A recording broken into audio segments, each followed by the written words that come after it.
रचनाओं के अंतर्गत निर्णय एक करेंगे। उसमें हमारा है दिए हुए रेखाखंड को समद्विभाजित करना। समद्विभाजित करने का मतलब जानते हैं, किसी भी रेखाखंड को दो भागों में बांटना।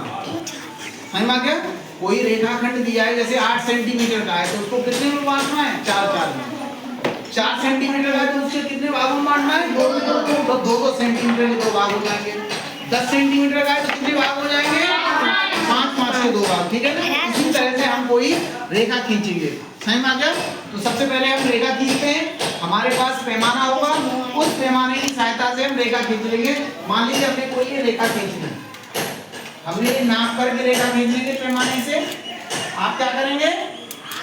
नाप करके कोई रेखा खींच लेंगे। आपने ये रेखा खींच ली, समझ में आ गया? तो सबसे पहले आपने रेखा खींच ली और इस रेखाखंड खींचा। रेखाखंड क्या होता है? रेखा का एक भाग होता है, एक भाग होता है जिसको हम रेखाखंड कहते हैं। समझ में आ गया? अब हम क्या करेंगे? ये रेखाखंड हमने खींचा, इसका नाम है AB। क्या नाम है रेखाखंड का? AB। क्या नाम है? AB। अब हम देखिए ये प्रकार लेंगे, आपके पास है प्रकार, तो इसमें से क्या करेंगे? एक पॉइंट से हम रखेंगे और इसमें आधी से ज्यादा दूरी लेंगे। आधी से ज्यादा दूरी अनुमान से, जैसे ये कम है आधी से, तो हम क्या करेंगे? आधी से ज्यादा दूरी लेंगे।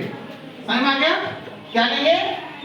आधी से क्या लेंगे? ज्यादा दूरी का। और एक चाप लगा देंगे, एक ऊपर लगा देंगे आधी दूरी से ज्यादा दूरी लेकर के, और एक पॉइंट से एक चाप हम यहाँ पर लगा देंगे। ये लगा दिया हमने। फिर इसी चाप को अब हटाएंगे, बी पॉइंट से लगाएंगे ऐसे प्रकार का। ये 9 क्या लगेंगे बी पर, और यहाँ से लगा देंगे। आप देखेंगे ऊपर नीचे ये दोनों चाप एक दूसरे को काटते हैं। क्या करते हैं?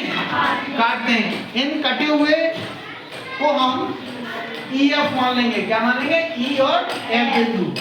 और इन E और F से मिलाते हुए क्या करेंगे? एक लाइन खींच देंगे, एक रेखा खींच देंगे। रेखाखंड मैं लेकर के आता हूँ। अभी ये है हमारा, तो ये छोटा है, तो देखिए E और F को हम मिला देंगे। एक पैमाना लेंगे और EF को क्या करेंगे? मिला देंगे। ऐसे करके E और F को मिला देंगे। आप देखेंगे E और F मिला दिया, मिला दिया।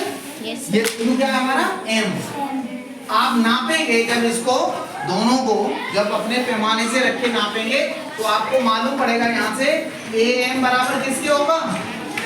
AM किसके बराबर होगा? MB के। तो इस तरह से हमारा AB जो है